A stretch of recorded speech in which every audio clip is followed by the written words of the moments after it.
Hey everyone, welcome back to another hobby collab stream. The second today. The second for you and I, yes.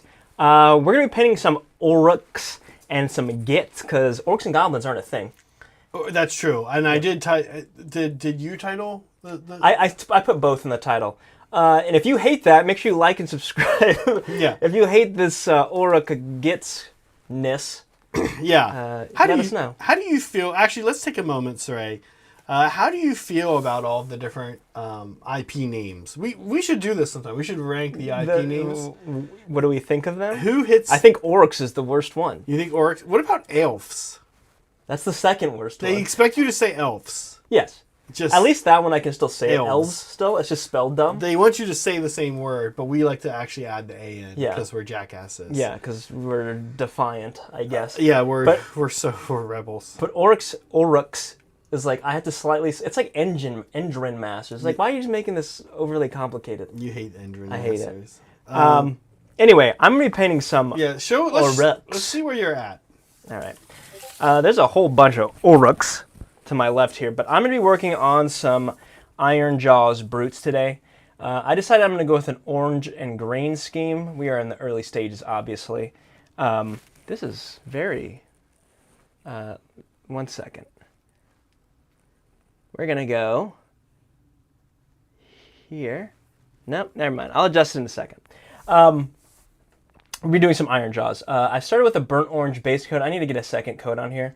I might jump to the airbrush to do some nice deep orange. I want a very bright saturated orange. So I might go with this deep orange. And then maybe some highlighting, depending if I get around to it. Some of this Pro Acryl orange, which is like actually kind of more of a pumpkin orange. Not very, like, it's not like burning my eyes like this one does, which is what I want. I want my eyes to hurt when I look at these. What are you going to be working on? Yeah, so I actually, let me pass one to you while you're there. I'm actually typing up the poll. This guy's a good one. Okay, it'll be kind of hard to see. This is actually one of my Spider Riders. You're like, well, Zach, I thought this army is fully painted. But a trick, an illusion of the television, TV magic. Face him directly towards the camera. Oh, you can very slightly see that his bone necklace means green. And his loincloth doesn't have any shading or anything on it. It's just a base coat. Good Lord. So while I really like how my goblins have turned out, there's just tiny little things that I actually need to go back and finish. It's been a long time coming. And you said you want to do orcs, and I was like, well, we could do orcs and goblins. That's all I've got. I've got no orcs. Yeah. I do have goblins. So here they are. Cool. Yeah. Okay. I'm actually putting a poll up. We're going to find out the worst IP AOS race name. Is it elves? Orruks. Duarden. Which I think Duarden's actually fine. That is not how you spell Orruks. It's 2 R's, not 2 O's. Oh, yeah. Okay. Also, there's no C. Oh, no C? No. There you go. Or is there a C? I don't think there's a C. Goblins are Gitz. And there's also ogres. Ogres is pretty bad. Ogres is pretty bad. How do you feel about Gitz? Gitz is fine. Okay. Is it Gitz? Is that actually what they go with? I think so. They're not goblins. We've got our poll up. Please tell us, what is the AOS race name that you hate the most? The orcs right off the bat. Holler with a speech impediment saying orcs. Thank you. Yeah, like Endrin. Yeah. Fjordi. Eddie, we're just going to call him. That also makes it sound like we have a speech impediment. So yeah, I almost dipped this in the wrong water. Okay, we got over our speech impediment. That was the last stream. yeah, that was earlier today. John, Cire, and I started off by talking like idiots. Yeah. Okay, yeah, I'm actually kind of... Do you not have anything? No, I just heard like a loud sound. It was you. Okay. Oh no, it was me snapping. Snapping, and then I think like something also hit me, like a tiny piece of like paint residue or something. I feel like this is not what we should have on screen. Hate. It's there. The whole message is a little bit better, right? Yes, but also just. All right, so I've got 2 things I need to do.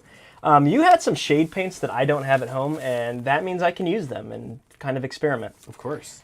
I'm, one of those people who I think I might do some You know, when I paint my humans, I have multiple skin tones. Okay. I might do that with the orcs too. Oh yeah, I see. So I'm gonna mess around with some shades today. See which ones I like. I'm gonna start off with this croak green shade.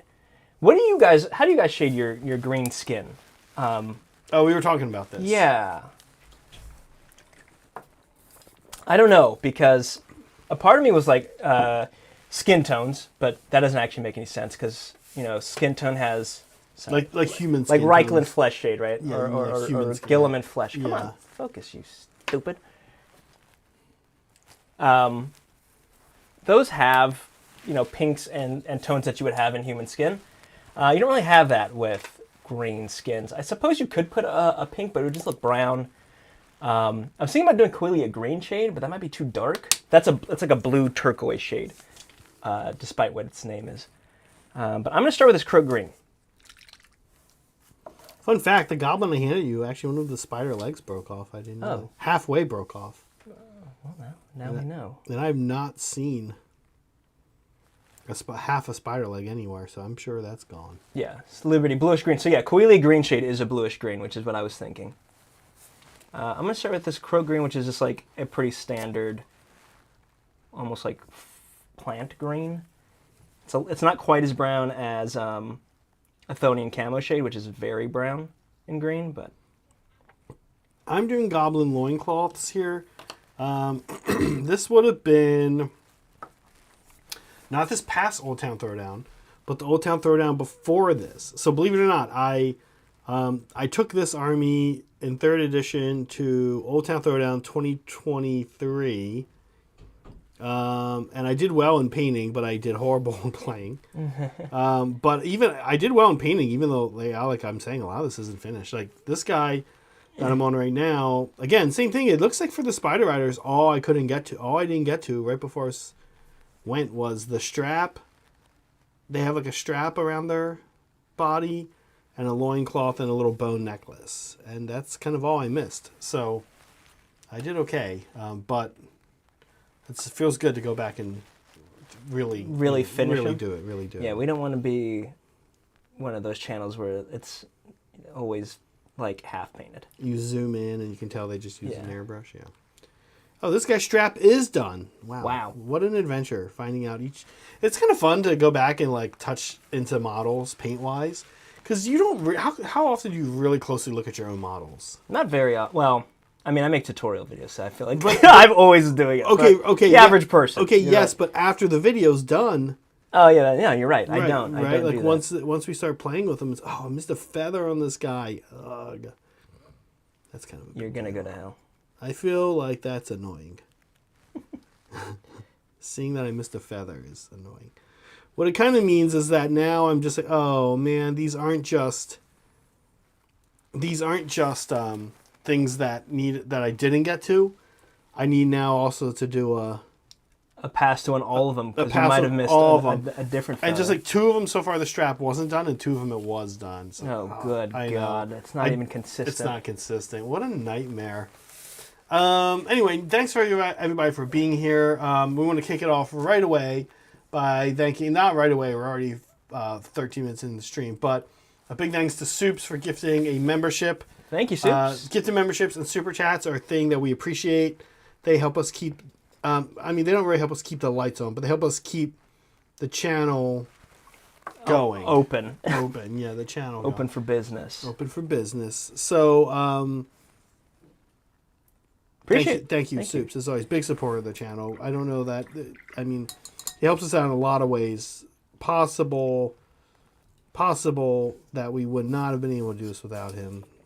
Don't let his head get too big. I know, that's true. Don't tell him that. And a big thanks to Chris, who says, "Let's go." We didn't Let's start go. that late today. I think that let's go as in like let's go. Yeah. Like I'm hyped. I'm looking for Coelia green shade. It should be. I got it. Yeah, I was gonna say it should be in there. I knew I seen it earlier. All right, so let's keep these in order. This was croak. Ooh, I didn't bring my the what I painted most of the skin tone with, so it's gonna be a little splotchy, but I'll fix that before I actually finish them. All right, This is Coeli Green Shade. We're going to see if this is maybe too dark. I'm thinking yes. That is too dark. I'm going to thin it down. See, here's a question for you. Yeah. But you're doing different shades, you said, right? Yeah. Okay. It doesn't. I don't care about it being entirely consistent. Okay, good. Then never mind. Because I was going to ask you, it's like the second you thin that down. Yeah, you lose consistency across an army. Right. Or you just give yourself a major issue. Yes. Trying to match it forever now, and I feel as long as you get the tone mostly correct, you're probably fine. The other thing I bet's going to happen when I'm doing these spiders is I'm going to finish, and I have 20, and I'm going to get to 19. I'm going to count there's going to be 19. The other one's still in the other room or something. It's just actually it's never been built. Yeah, I've been running. Yeah. All right. Yeah, this blue's looking pretty great. The Coeli Green Shade. Yeah, it's that's a nice blue in it. And we were talking about how the blue would look good with the orange. I'll be kind of honest with you. It's absolutely one of my favorite shades. Oh yeah, it's actually more versatile than I think people give it credit for. Yeah. It's actually quite good. If you want to keep saturation on you're using shades as opposed to Nuln Oil. It's a great darkener. Same thing with Drakenhof Nightshade. All right. Oh God, what am I doing? There we go. Big thanks to Liberty Furs. Liberty Furs. Friend of hers. Liberty Furs. Cire, when I was looking up Ironjaw's lore, I found Realm Rippa and the Bloodtooths to be highly interesting. Did you find any interesting lore for Ironjaws?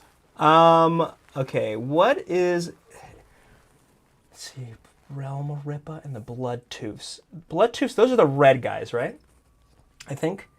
I forget which guy it was. It was the one who made everyone paint blue checker marks on their armor. Was pretty fun. I found their I don't know if you know about their realm gate. Oops, excuse me. So you know how each realm has a different realm gate, right? Yes. So there's different styles too. So if you look at not Gur. If you look at not Hish. Oh my gosh. Gyron. Mm-hmm. Their portal is just a waterfall. Okay. And if you walk under this waterfall and you walk through it, you end up on the other side of the portal. Okay. For Gur, one of theirs was inside of basically a giant worm from Dune, essentially. Okay. So I thought that was kind of cool, and that's one of the ways that that's it. It shows up in some of the Ironjaw stories. This giant beast. They're there's a realm, a portal inside of its mouth. So they're having to chase it down and kill it. Oh, interesting. Yeah, Gur has all kinds of huge, crazy monsters. Yeah. That don't really, let's say, manifest in the lore, or sorry, in the game. But seem like they'd be really cool. Interesting. Okay. I forget the Bloodtooth lore. Are they? I thought they were just the super brutal ones, which would accord with their red armor. All right, now we're doing Beal Tan Green. This is a slightly more saturated. Slightly less blue, but still kind of blue. Yeah. But much more saturated than Croak Green, which is pretty earthy. All right. You want to give me the shoulder so I can show people? Yeah. There we go. Thank you. Yeah, nothing fancy here, just doing some shades.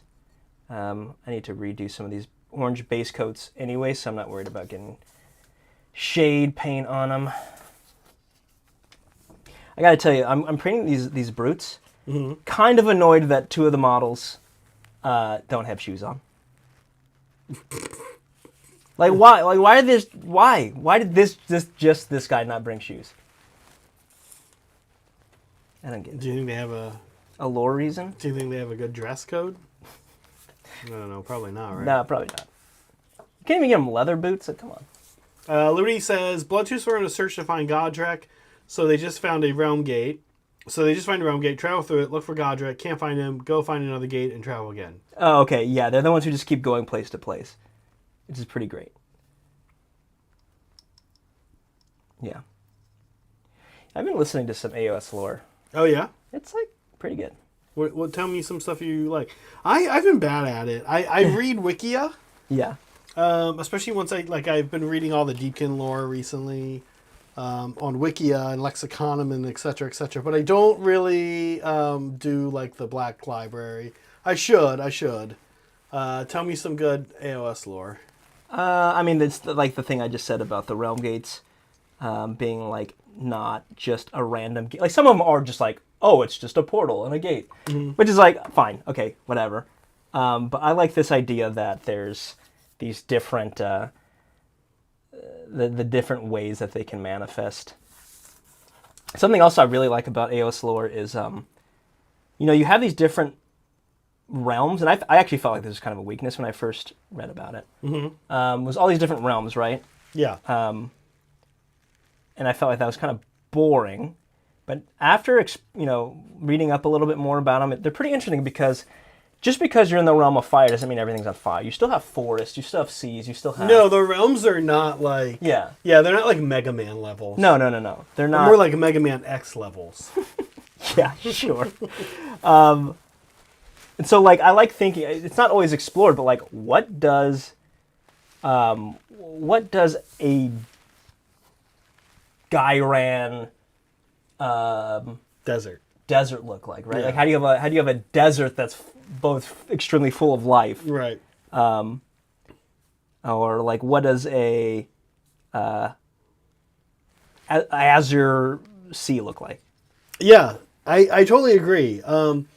And when we have our Age of Sigmar games, we have these little buffers that we put in. If you're in the room waiting for us to go live, the first thing you see is a terrain, like a picture of a shot of our terrain, show up, and that's basically there, so that when the video goes live, when the video turns into a VOD afterwards, there's like this little buffer. Before the stream starts. Before the stream. And it just to also kind of let people know, hey, we're starting now. Ours are 15 seconds long, so it's like, hey, we're starting really soon, blah, blah, blah. But it's kind of nice because I always look up lore for like where this should be set. And kind of like you're saying, I was pretty empowered early on to kind of realize that like, oh, there's forests in Gur. Oh, there's forests in Azir. Oh, there's forests in the Great Parch, even like, actually I don't know if there's force in the Great Parch, but there's force in Akshi, right? Yeah. And so like when something's set somewhere, you can kind of be like, well, here's the forest board we have. I can actually really set this in any of the realms. Exactly. Right. Yeah. It's kind of nice. And so not just that, but also like each magic is like associated with. Here you can go to front. I need to find another shade.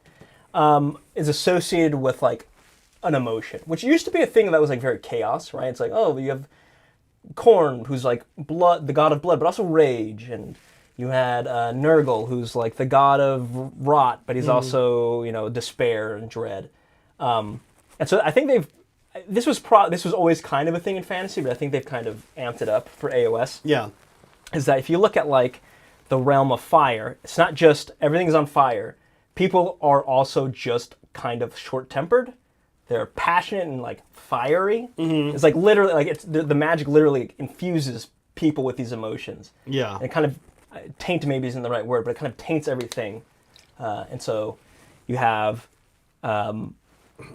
these like I don't know. It's just like a tint. No, on it puts a tint on everything. That makes sense. And a lot of the factions are largely from one of these, right? So for example. Fire Slayers are from Azir. The realm of fire, right? Mostly. Yeah. Like, Daughters of Cain are from Ogul, which is the realm of shadow. So they're all deceptive and backstabby and... Yeah. It's interesting. I did pick up on that. That is super cool. The other thing I kind of like about the limited amount of AOS lore I've read compared to 40K... 40K is great lore, don't get me wrong. I think 40K Universe's best lore is probably 30K. Fair. It's weirdly like a smaller scope, but more detailed. In scope, right? Which is probably why. Right? Yeah. But one thing I will say that I like about AOS lore is that there's a lot of bizarre. The interactions between different factions, I think, are often more interesting in AOS than they are in 40k. Yeah. Now 40k to get this, what 40k does to get this is they have rogue traders. Yeah. Because if they don't, outside of rogue traders, they've really ridden themselves into this space with things like how xenophobic and exactly and stuff the Imperium is, where they can't really like have interesting interactions with other factions, right? Other than just trying to kill them. Now that's not entirely true. I know there's an Ultramarines novel where they work with the Tau. Yeah, there's always exceptions. I personally never found a problem. I think when the lore first came out of Blood Angels and Necrons working together, I think people, like we have a friend on the show who's been on our Blood Bowl show, Michael Dunsmore. Yeah. Michael does not accept new Necron lore. And new Necron lore, for those of you who want a real life check, new Necron lore came out in 2011. Yeah. So it's almost 15 years old. Yeah, so it's all they're not mindless. But Dunsmore really likes that. He's never moved on from that. And so I don't know how Dunsmore felt about it, but I think a lot of people have not. And so when Necrons and Blood Angels teamed up, and then someone on DeviantArt made a picture of them fist bumping, it was like that was what we like. But it's actually really cool. Like Necrons, their new lore is very much they would work with, a faction of the Imperium. Yeah, they would also backstab them. Of course, and as would the Blood Angels backstab the Necrons, right? But having that just a little bit of wiggle room. Having a weekend where they're like, "Well, shit, we're all gonna die unless we fight against giant ants, right? Who aren't interested in an alliance, right? Yeah, and it kind of opens it up to the alliance too with Tyranids because both factions know you can't do anything that they're not going to suddenly get betrayed by the Tyranids. No, we actually side with the Tyranids, not you. Right? So it's is what it is. That's right? not going to happen. Same with, we saw the Necrons ally, albeit just one character, transcend the infinite, right? With humans again against chaos at the close of 7th edition. Actually, he allied with humans and crazily Aldari, right? Yeah, Trajan's like he's a little different. He's a little different. He's one of my favorite characters. But. Yeah, he right. So they do have that space in 40k, but they've also kind of ridden themselves into a position, I think, where like that space is, like you said, like I'm literally describing the fact that Necrons and Blood Angels work together was kind of shocking to people, and a lot of the community like flat out rejected that lore, right? Whereas I don't think AOS is like that. Like there are interesting interactions between factions all the time, where they choose not to fight or choose to work together. Or in particular, it's really one of the most shocking things that hits you when you're reading AOS lore. You kind of go back to the beginning, right? Launch of 2nd edition, is or even back in the Age of Chaos. Sorry, before 2nd edition, is that there was a order. There was like a pretty significant Order Death alliance. In place for a long while, because you look at Death and you're like, there's just super evil. You look at Order and you're like, they must be the closest thing to good guys. But then you kind of think about what both of them represent, and both of them are like Order. Yeah, they're both Order. Order is really Order while you're alive, and Death is like the order of dying. The order of the cycle, right? The cycle of life and death. Yeah, so it's kind of interesting space for a lot of the lore. But I do need to read more of the Black Library books. I need to check more out. What do people recommend? What's good? What have you liked so far? I really liked... Oh my gosh, I always forget the name of it. And think about the factions I play, because I'm going to obviously be more into it if it's the factions I play. Yes, but I'll read anything. Oh my gosh. Listen to anything. I'm not going to read any... Sorry, I won't read anything. I will listen to something. I hardly read Super Chats, if we're honest. But I will... we will take Super Chats. Yes. I will read them. I hardly read Super Chats, but what I'll listen to them if they're available. Or Dark Harvest is the one. I think I've probably mentioned this before. Dark Harvest is probably the one that got me into AOS lore. Is that Dark Oath? No, it is Sylvaneth, actually. Oh, okay. Oh, Drisha? Sort of. Is that the one with Drisha? So it follows a human Okay. And he goes to Greywater Fastness. If you know what Greywater Fastness is, it's the dwarves. It's basically a But it's big a giant factory, and they hate it. The Sylvaneth hate it. It's a big fortress in the middle of a big forest. You used to, in the Cities of Sigmar book, you in 3rd edition when they're allies. Yeah. If you took Greywater Fastness as your faction, it was like. When it listed allies, it was like Sylvaneth, and in parentheses it was like except Greywater Fastness. Yeah, it's like no. You couldn't be of Greywater Fastness and take Sylvaneth allies. Yeah. So it's not actually about it starts there. Okay. So it's setting like there's I'm not gonna give too much of it away, but basically you're following an investigator. Essentially, it's very Wicker Man is what I'll say. Oh, cool. And so you see these people who are not elves, who are not Sylvaneth, but are like kind of with the Sylvaneth. Okay. So you get to see this kind of weird side that you don't ever see, which is like, yeah, you know what? That actually makes sense. Alariel's a goddess. Excuse me. Mm-hmm. It doesn't really matter, you know, if a god or goddess is real, people are going to follow him regardless of whatever, and you know, especially if they live in her realm, which is Gyron. So yeah, it's cool to see like humans who are like kind of wild. I want to come back to what Eddie's saying. I need to be talked into Gotrek. I'm not the biggest Gotrek fan. Did you like it? You didn't read the fantasy. I know he comes from fantasy. I kind of get the deal. It's yeah. And Appleberry, yeah, we've talked about this. Steve and I have talked about this a lot too. The Sylvaneth are actually kind of a scary faction. Yeah. It is a ghost faction. Yeah. They're not elves, right? It is spirits. They're all spirits. Yeah. They're all basically ghosts. I really like that about them, honestly. Yeah, Sylvaneth are scary. Yes, it's a horror novel. Yeah. Okay. Is it? They had a horror series. Is it from that? I'm not sure if it's from that. I think it might be though. I wanted to check out some of those. Okay, so I should maybe read that one. Are there any good ones for any of my favorite factions, folks at home who've read some? So, Nighthaunt is Soul Wars, right? It's Stormcast. It's mostly Stormcast, but they're dealing with Nighthaunt though, right? Yeah. No, I think you would like it. Actually, okay. there is one of the main characters is a Nighthaunt. Okay. Yeah, I've read some 40K novels, Chris. I haven't read any of the Farsight ones. I'm not the biggest like Farsight fan. I don't dislike him. I'm just like I guess I like mainstream Tau more. And I did read a few. But I'm only particularly interested in the ones that were about Tau at the time. Yeah, I don't know. I read a couple. I read a Caiaphas Cain one about Tau called The Greater Good. That one was that's the first one, right? The first Caiaphas Cain novel? I think so. Oh, I don't know. It's the one with like the Tau embassy and yeah. And spoilers, Gene Stealers show up. Yeah. Yes. Yeah. Yep. That is a pretty good one. I thought that one was pretty cool, but then the Tau ended up not being in it for like a whole. Yeah, they're basically there at the beginning. They're in the beginning. That's kind of it. I also read one called Firecast. That was super cool.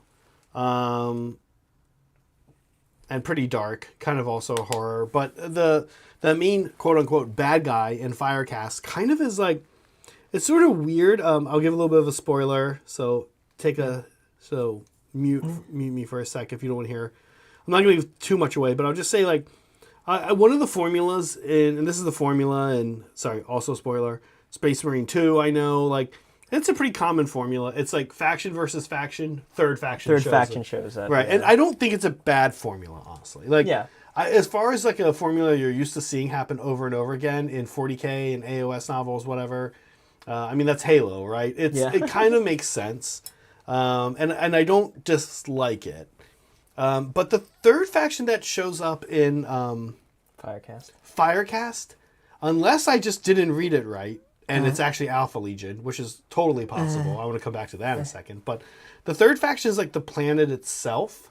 Oh, weird. The planet itself is like really, like the plant life on the planet is like, it's sort of like the movie Annihilation. Oh. It like kind of just takes you over.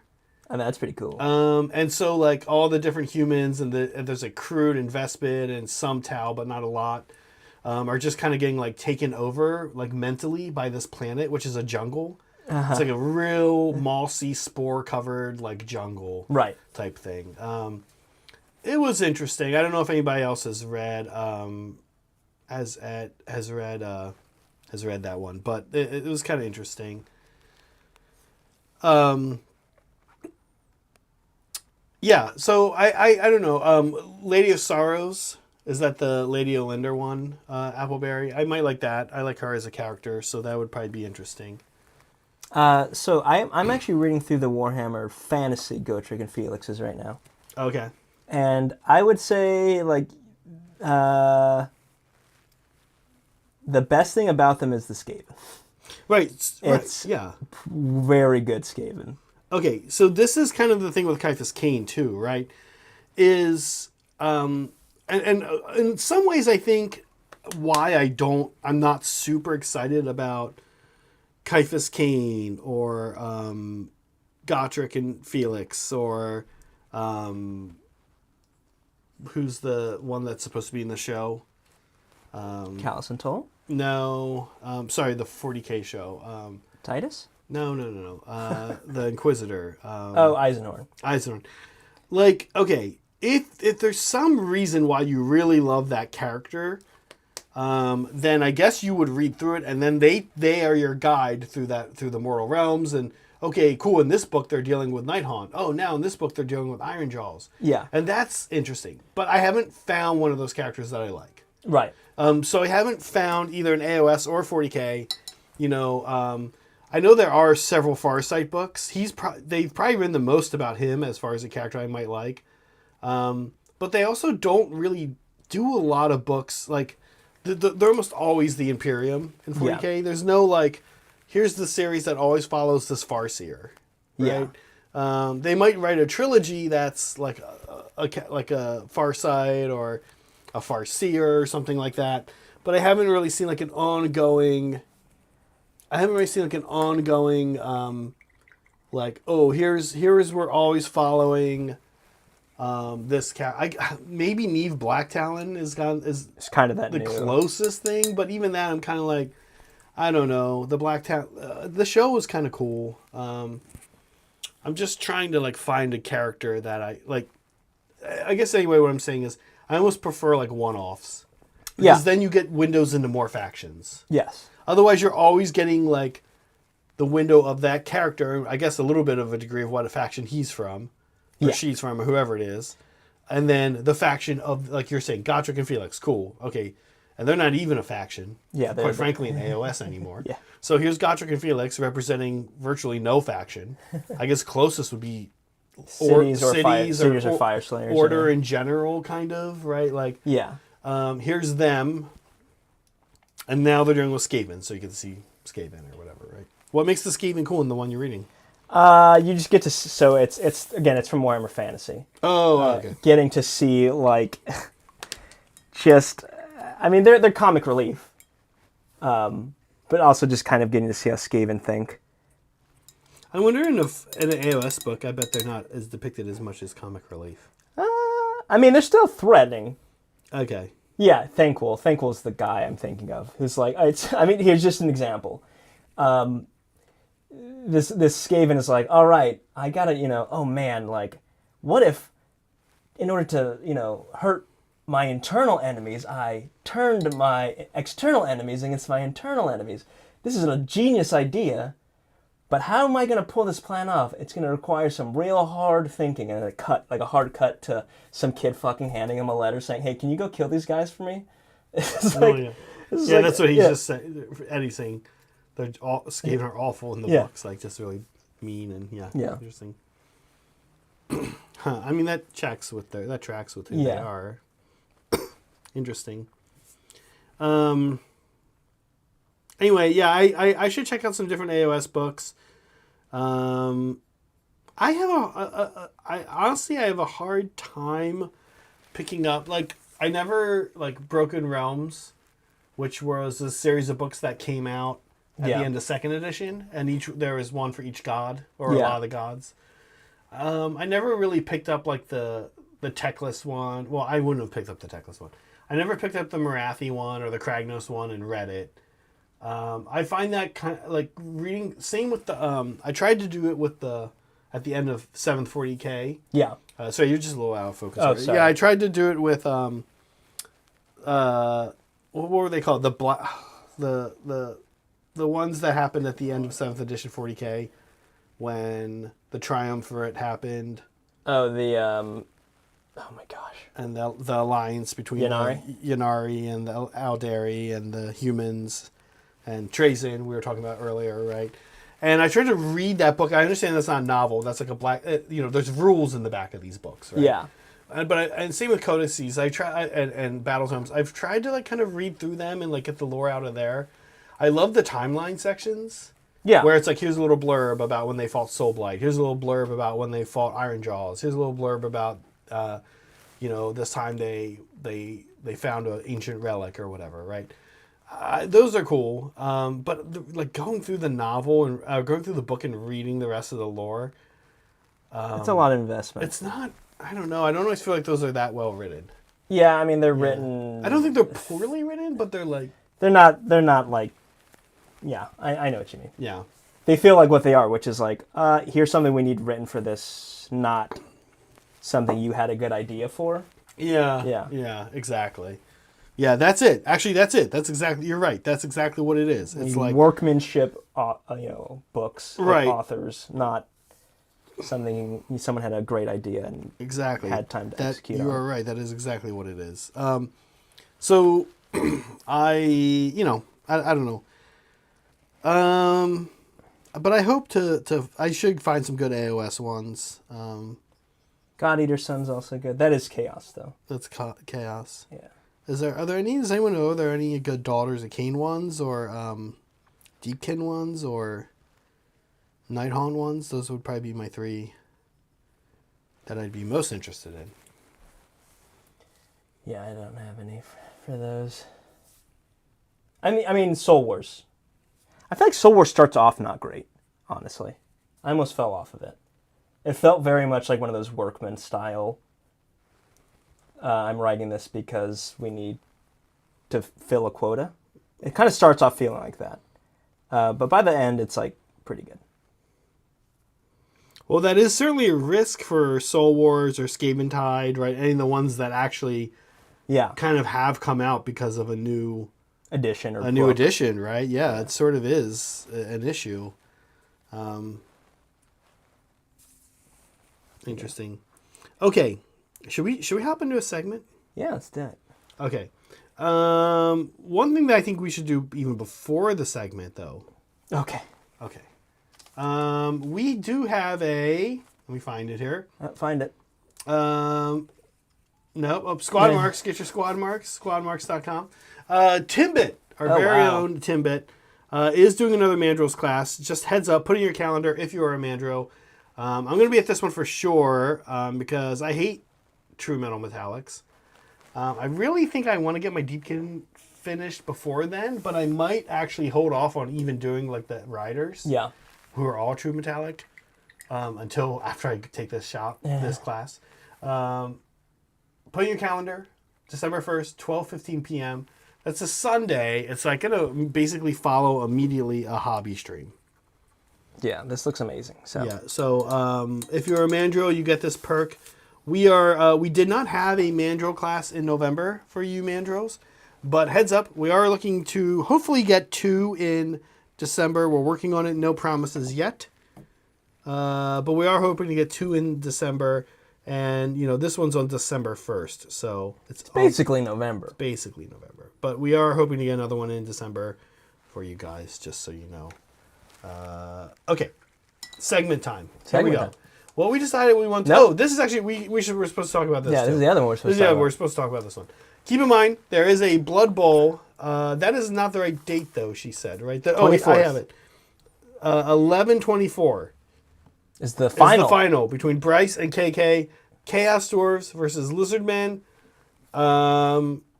at 2 p.m. I think it's still at 2 p.m. Yeah. It's a Sunday. The Super Blood Bowl. The Super Blood Bowl, yeah. Right at the end of November, right before Thanksgiving. Be there, please. Okay, now onto the real segment. We want to talk about what... Cheese. We want to talk about cheese. No, we wanted to... Actually, we should talk a little bit about cheese. But maybe another time. Or maybe... We'll see if we can work it in. We'll see if we can get some cheese time in here. Okay. What we're going to say is... We're going to have a job. Yes. And we want to have a conversation about who would be better at the job. An orc or a goblin. An orc or a goblin. Now, we want you to mostly think about the concept of AOS, but just in general, orcs are orcs, goblins are goblins. Yeah. There's not really surprises here. Who's the better cheesemonger right out of the gate?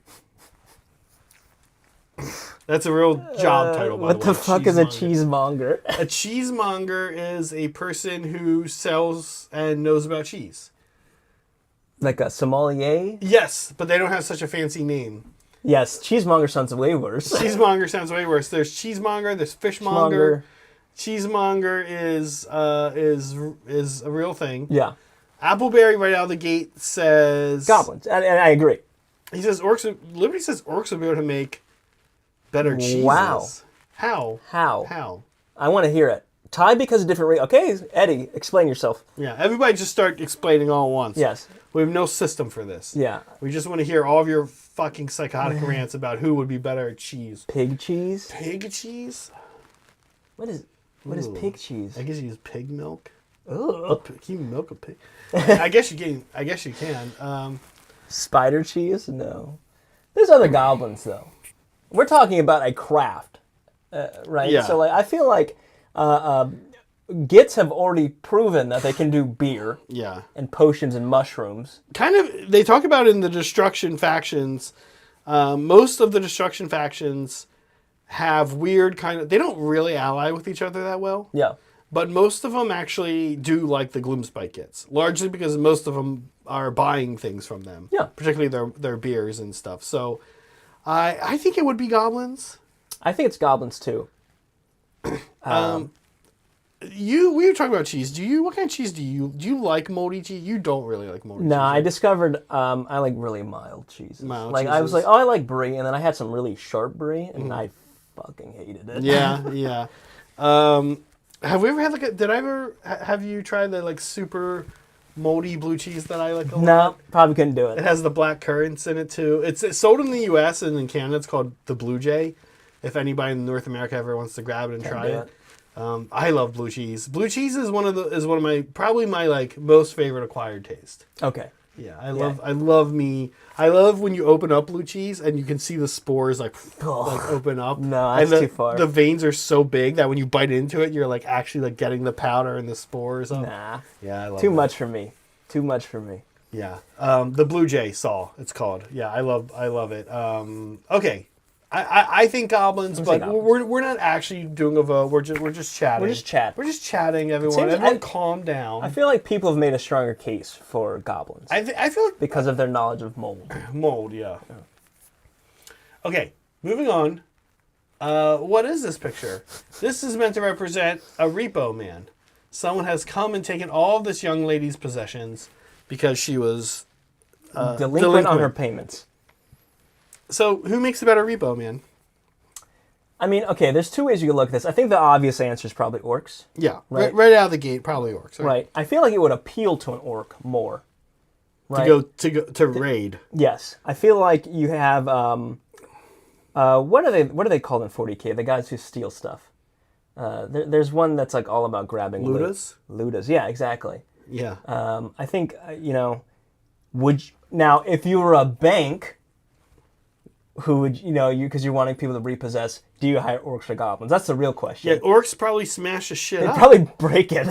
Yeah. Do you want your jet ski back in one piece, or is it going to be? I feel like jet ski is the classic cliche of a thing that gets repossessed, right? Yeah, or I guess that or like a boat. A boat, a big sound system, yeah. something. I'm gonna say my immediate thought, my gut was orcs, but. Like, if it requires any amount of nuance, it's probably going to be a Git. Saul, I think, has nailed it on the head. Orcs would be better on the raid, but Gits are better at accounting. Yeah. Yeah. It'd have to be a team effort. It might have to be a team effort. You wouldn't send ogres. They'd eat everything. I mean, they eat everything that was alive. Yeah, they'd eat the person. You get sued probably. Yeah. Cruel boys now. Now we didn't put. They're kind of an in between. They're in between. Honestly. I feel like it might be unfair because they're probably the best at everything. Yeah, they might be the best at all of these jobs. But no, I still think that Gitz would be a better cheesemonger. Oh, you're right. Better cheesemonger. Not a hobgoblin, but a cruel boy, which is like hobgoblins. Oh, you mean the hobgrotslitas? Yeah, which are, they're the between of an orc and a goblin. I think you'd want them for this kind of job. Because if it comes down to it, it comes down to a confrontation. Yeah, they can hold themselves. They can hold themselves accountable. Mm-hmm. But also sometimes when it's repo, you don't want all that. You just like, all right, let's just get in and out quietly. Yeah, let's not make a big deal out of it. Right. Yeah. I'm gonna say cruel boys. Okay. All right. Zipline instructor. This is the guy. Zipline tour guide. You are touring the Costa Rican rainforest via zip lines, and some jackass needs to help you do that. Yes. Do you want that jackass to be a orc or a goblin? An orc or a goblin? This is hard. Mm-hmm. I'm gonna say orc. Okay, tell me why. I'm gonna take. I'm not sure either. I think it's hard as well. What I'm going to do is take the opposite opinion because I think I can make a good case for orcs. Okay. Okay. No, I'm saying orcs, not goblin. You're picking an orc. Yes, I'm picking orcs. You're picking orcs. Okay. I can pick goblin. Okay. Okay, you pick orcs. I'm going to say, all right, look, we already know when it comes to orcs, you probably don't want to trust it. Mm-hmm. Right? Look, you're probably going to die. But if you don't, the hardest part is getting going, right? It's like jumping out of an airplane. Okay. That orc is going to get you hyped to jump and go and let go of your fears. And then be like, yeah, you got this, buddy. Maybe not in those words, but... I think there's also a case to be made that an orc would be good because... It's funny that you're worried about this. Whenever I go on anything, I don't care about my safety. I care about how annoying all the people around me are going to be. Okay. And I feel like the orc would be the least pretentious about ziplining. Like this guy in this picture, I just want to slap him in his face right away. Like I do not... If I show up and this is my zipline guide, I'm out. Like I'll judge a book on the cover. Oh my god! By the cover, I'll look at this guy and make Meg. We're not. We're going home. Okay. Orc, I feel like is just gonna be like a bro about zipline. Oh yeah. He's just gonna be like, let's go. He's gonna be like the first one. I think he's gonna be fun. Oh yeah. I don't think he's gonna spend a lot of time talking about the gnar or whatever they call it in ziplining. No. I don't know what that is. Gnar. It's like they call it like you zip line through it. It's like the plants and stuff. It's like their stupid slang. Like is it like the canopy? Let's get some fresh gnar, and it's like no, I don't want that. Yeah. So I don't want that. Okay. And I feel like the orc would be like very straight. I think things would move fast. I don't think anyone would get scared, hold up the line. Yeah. I think he would keep things moving. Yeah. The problem is, like you said earlier, I trust him less to have checked the safety lines. Checked the safety components of the zipline experience. Now, okay. Is that his job? Yeah, I agree. Yeah. I think a goblin would probably overestimate their ability. Very true. Yes. Yeah, very true. And so, like, you Could think, it's probably better made than the orc. You're right. It probably is better made. That doesn't mean it's well made. I think, really, you probably want to stick with humans, elves, or dwarves on ziplining. Oh, dwarves for sure. Any kind of this. I'm going to say dwarves. Dwarves? 100%. Yeah. They would do lots of grumbling about how you don't know how to put on your safety harness because you're an idiot. Yeah. But you know that thing's going to be working perfectly fine. That's true. Now, here's the other thing, though. That's very true. Here's the other thing. Think about Lord of the Rings and the Hobbit trilogy. What about the Goblin Cave in the Hobbit, in the first Hobbit movie? It's pretty shoddy. It's pretty shoddy, but it does kind of work. Yeah. And they do have like all these rope systems and stuff. That's true. You don't really see orcs doing that quite as much. Well, no, that's not true. No, Lord of the Rings, you see the shit they build and it's pretty shoddy. Isengard. Yeah, it's also pretty bad. Dwarves are not an option. Because all of these would be dwarves. Yeah, all of these would be. Cheesemonger, dwarves or elves. What was the last one? Repo? Yeah, Repo. Dwarves would be good at Repo, too. Oh, dude. Yeah. Totally heartless. All right. Therapy. Maybe not good for dwarves. This would be bad for this would be bad for dwarves. This is definitely where you want an elf. Honestly, also bad for orcs and goblins. Yes, turns out. Not great for orcs or goblins. Your psychologist, your mental health therapist. Let's stick to the original goblins versus orcs. Who do you want doing this? I feel like an orc. Maybe.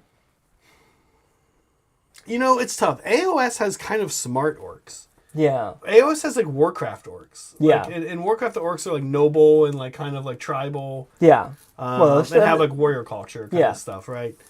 AOS kind of does too, right? Yeah. As opposed to like Lord of the Rings, where they're just like stupid, or like D&D or Blood Bowl or Fantasy Warhammer, where orcs and goblins are like, and even 40K. I mean, even within GW, they have the games have very different takes on orcs. Yeah. AOS is a very big departure from what GW has traditionally said. They're not orcs, they're Orruks. The Orruks, right. I feel like I would want an orc. Because orcs are all about believing in yourself. That's true. Sometimes that's not what you need to hear from a psychologist. Right. Or a therapist. Right. But there's like a 1 in 100 chance it might be exactly what you need. But the goblin, I don't think there's anything that could say that would help me work through my emotions. I don't know. I don't know. It's a good one. It's a tough one. Ultimately, neither of them are good. No, they're both bad options. These are both bad options. Ziplining. Like ziplining, yeah. Okay, moving on. We've got some other good ones. Okay, HR representative. If your HR representative at wherever you work was suddenly replaced with an orc or a goblin, what would you prefer? I think it kind of depends. This is similar to the therapist. Again, I think the orc is going to be straight to the point. Is that what you want? Is that what you want in your work environment? Man, this is a tough one. It is. It's tough to think about who would you rather have as your HR representative, an orc or a goblin. And most of us haven't spent a lot of time thinking about these questions. No, we don't. It's sort of like a will. You need to think about it, but most of us don't do it. I feel like okay. If the goblin is sympathetic, which is not HR is not sympathetic to you. First of all, let's get that out of the way. HR works for the company, not you. But if I had at least somewhat sympathetic goblin, I feel like that would be good. They would probably do some conniving shit to help me. Okay. But that's only if they're on my side. If they're not on my side, it's the worst option. It's either extremely good or extremely bad with a goblin. These responses from chat are really good. If my HR rep was replaced by an orc, I'm not sure I would notice the difference. Orcs probably less stupid emails and dumb ideas. Definitely less emails. Yeah. Yeah. Less like icebreakers. Less like yeah. No, I don't know. I could see an orc being like, "What do you guys like to smash? You guys like choppers? Choose one." I guess it depends on my job, right? Right. Also, okay. Here's the good one: construction. Meg brought this up. These are both destruction factions. So which one is capable of building more? And it's tough because on one hand, I think we want to say Gloomspite Gitz. They actually do build things. Do build things. But on the other hand, orcs are just physically stronger. Yes. I don't know. It's weird because I'm like a foreman. Like you would probably want the foreman to be a goblin, but then also when you think about it, no, you would want the foreman would probably be an orc. If you want someone who's doing the planning to be a goblin. Yeah, I don't know if you actually want goblins on the site. Yeah. It's probably not a good idea. Yeah. To stay standing. So, but what would actually happen is you'd have 9 orcs and standing around and 1 goblin working. Is how it would end up going, regardless. Oh my gosh. Okay, couple more. Good. Oh, this is a great one. This is your idea. Explain what's going on. This is not military boot camp. This is alpha male boot camp. Alpha male boot camp. All right. So this is a real thing, apparently. I'm sure it's about to become another real thing. A real thing again. So no, it's a real thing. It's still a real thing. You're presumably not an alpha male. You go to these camps to become an alpha male. Yeah, I don't know if that can pay thousands of dollars. Okay, so this is like Elon presumably did this. Yeah, it feels like that realm. Okay, so this is like you're an Elon, and you want to be a George Clooney, and so you go to this camp. I would love to. I should go to one of these. I would love to see the kind of things that happen at one of these. It's no, you wouldn't. There's got to be. Oh, you can. I can find videos of them. Oh yeah. What do they do? Have you really seen this? It's like a fake boot camp. It's like real like. People yelling at you, telling you to like. Appleberry. It's very yes. Teach you how to be a bully. Does real military boot camp? You wouldn't describe it as teaching you how to be a bully. No, the point of military boot camp is to break you down, to rebuild you, right? And that does mean like mentally and emotionally. Yeah, maybe a negative thing, but ostensibly for a purpose.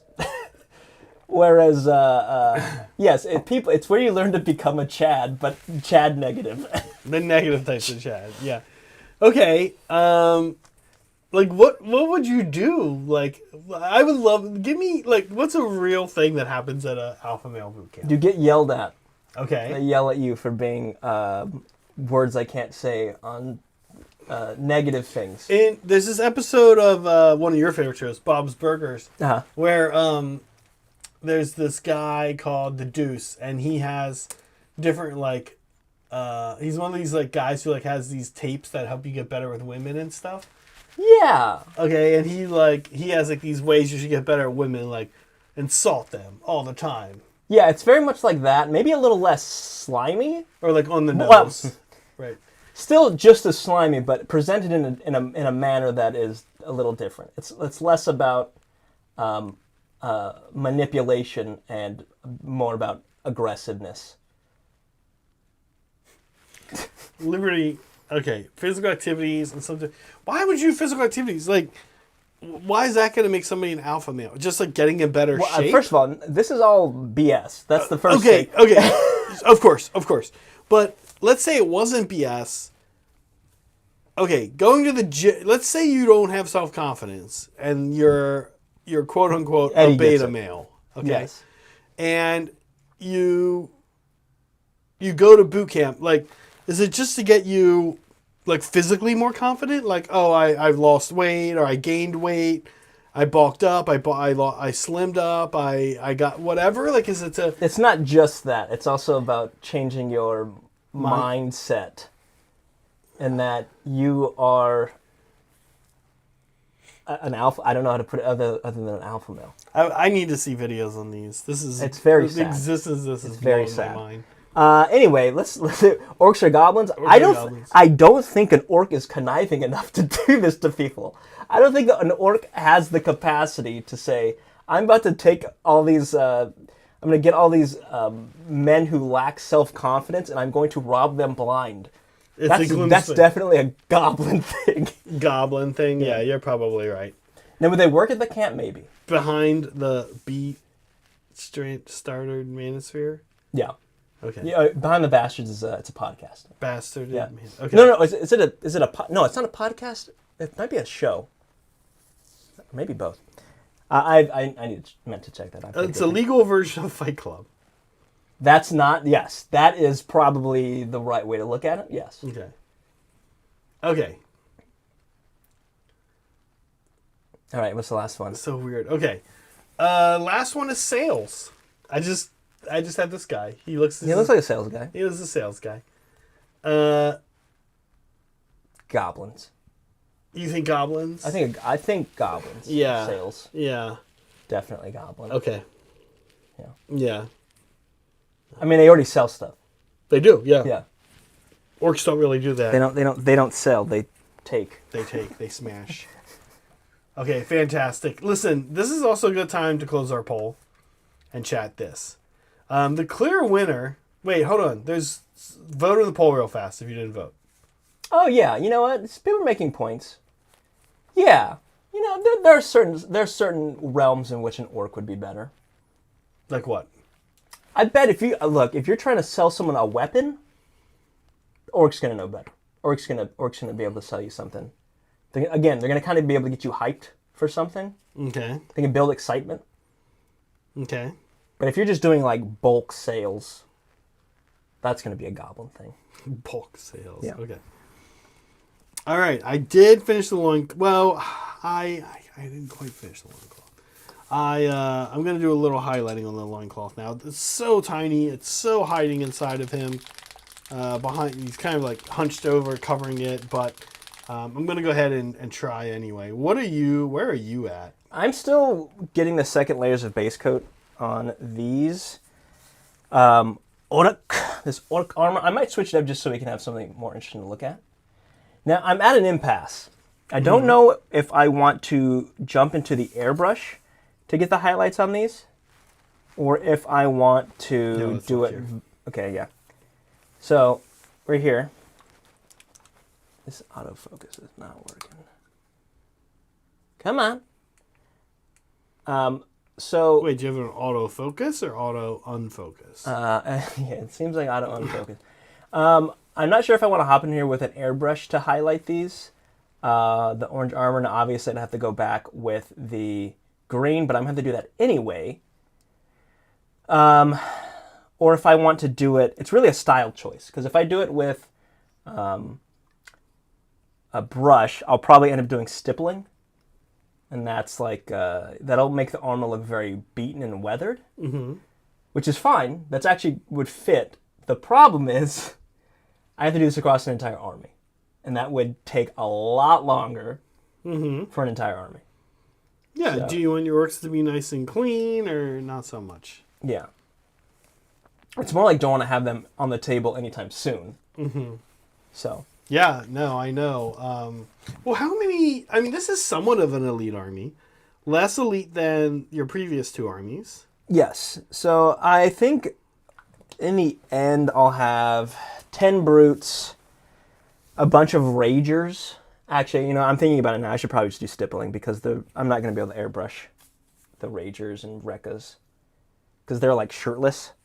So it's going to be really hard to concentrate that. Unless you feel like using putty. Yeah, which I don't. You hate using putty, don't you? I don't hate it. I just... Oops, sorry. I mean, honestly, I kind of do. It's just not as time-saving as you think it would be. It's not at all. It's not. It's almost not. It's almost like definitely not time-saving. Yeah. It's cute if it's like a one-off model, like, and this guy, leader with the cape or whatever, but the second you realize you might have to putty like a whole army... Yeah, it starts to get real untenable. We were joking in the other stream. I was talking about how... You and I were talking about how we'll if I had to paint like two spearheads, like two of these goblin spearheads, I'd pick up the airbrush to do it. Oh yeah. Rather than I'll pick up the airbrush and clean it like crazy. I'll clean 5-minute airbrush and airbrush for 2.5 seconds. Yeah. Rather than pick up a brush. But this is one exception. If what comes with the airbrush work is puttying, or masking of any type, then I'm happening. Then I'm like, okay, I'm going to do a brush. Yeah, that's kind of like the hierarchy. If it's like an easy airbrush, and a lot of times what I'll do, I don't know about you, Cire, do you ever like look at ways to like cheat the masking process? I'll give you an example. Oh yeah, like just throwing like saran wrap or like this goblin spearhead. Like, let's say I was like doing a bunch of those goblin spearheads, I would probably take a piece of paper. Oh yeah, and poke all 20 of them up through the piece of paper. Oh yeah, yeah, you know what I mean. I love to figure out ways to create little. I made a what was it? I did it for some terrain piece. There were like these little panels, like Mechanicum had like these little metal panels, and I made a note card that had the exact shape of the panel cut out, just so that after I airbrushed everything else, rather than go in and silver handbrush paint those panels, I could just put this thing over it. Yeah. Yeah, I'll spend an hour on a homemade stencil. Yeah. If it saves me a ton of work later on. Yeah. Okay, so this is what I'm going to do. I'm going to do a little bit of stippling. because I feel like this is what's going to end up happening. So what I'm going to end up doing is I'm going to end up stippling on the highlights here. And then later I'm going to come in with a shade red. Come on, dude. A shade of red. And I'll be very selective in doing some gradients that way. Okay. And that'll be with a transparent red. So I can maintain a very saturated orange. So I'm going to go deep orange now. All right, with 20 votes, I'm closing the poll. Okay. Elves have overwhelmingly won. 3/4. It was a landslide. Followed by Orruks. Which would have been 3 votes. And then with 1 vote each, Dwarden and Ogres. I'm kind of with you. Dwarden is actually like not bad. Yeah, it's like I could almost see them calling themselves that. You're right. Elves. Elves. That just feels like... People have been annoyed for a while about that. It really feels like we only did this for copyright reasons. And they all do. They all are. But like this one's like kind of egregious. Yeah. I really, really hate how this thing just does not want to focus on anything but the table. There we go. All right, I'm going to do this one more layer on this guy, and then I'll move on to stippling. Do you have glaze medium? I have this stuff called Transparator. That might be all right. Do you have Airbrush Flow Improver? No. Dang it. Not a real thing. Definitely a real thing. Definitely a real thing. Not a valid product. Hey, I have a question for you. Yeah. Here's a topic. Sure. Okay. What is a product line? Uh-huh. I'm going to start us off with one we all know. What is a product line that just is always bad? Army Painter? No, sorry. Not a line. And whoa, hot take, by the way. A lot of Army Painter products are amazing, but the ones that are bad are really bad. Yeah. No, what were we going to say? Not a product line, sorry. A field. Okay, so I'll say the obvious one we all know. Printers. Okay. Okay, like we all know printers are bad. Sure. Printers have been bad for a really long time. I think it's kind of crazy how, I think there's a case to be made. I don't 3D print myself, but we know people who do, and I think there's a case to be made that 3D printing has almost closed the gap. Between printing and like paper printing? Yeah, I don't know that paper printing, although I will say this, the last time I was regularly paper printing, it was right before COVID. At my job, we got a printer that was a black and white laser printer. It was about $300. We ordered it for work, and it was like this big, and it was not very big, and that thing was a workhorse. Yeah. That thing just always worked. It was amazing.